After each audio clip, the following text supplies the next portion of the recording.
Epigraph কাকে বলে? So epigraph ওয়ার্ডটা গ্রিক একটি রুট ওয়ার্ড থেকে এসেছে, যার অর্থ হচ্ছে to write on top of. মানে কোনো লিটারি ওয়ার্ক লেখার আগে, তার আগে কোনো একটা ছোট রিলিভেন্ট কোটেশন, ফ্রেজ বা পোয়েমকে আমরা লিখে থাকি। কেন লিখে থাকি? যাতে করে এই যে হোল যে লিটারি ওয়ার্কটা সম্পর্কে যেটা অ্যাকচুয়ালি আমরা পড়তে চলেছি, তার একটা বেসিক আইডিয়া বা আমরা বলতে পারি এক প্রকার একটা কনসেপচুয়াল ফাউন্ডেশন তৈরি করার জন্য এটাই হচ্ছে এপিগ্রাফ।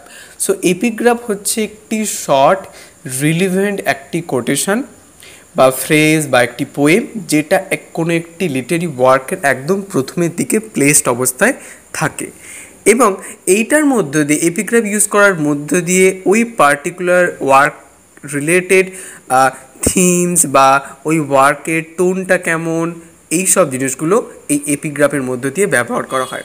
সো এপিগ্রাফের পারপাস কি? যেমন প্রথমে হচ্ছে যে ওই পার্টিকুলার ওয়ার্কটা সম্পর্কে বিভিন্ন থিম আগে থেকে আমাদেরকে অ্যাকচুয়ালি এপিগ্রাফের মধ্য দিয়ে আমরা জানতে পারি।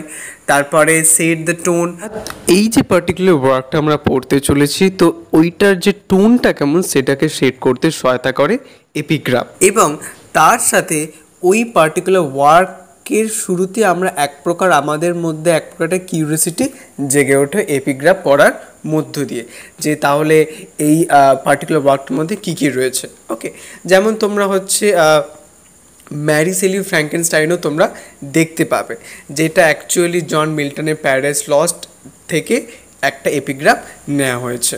এবং এপিগ্রাফটা হচ্ছে did I request thee maker from my clay to mould me man, did I solicit thee from darkness to promote me.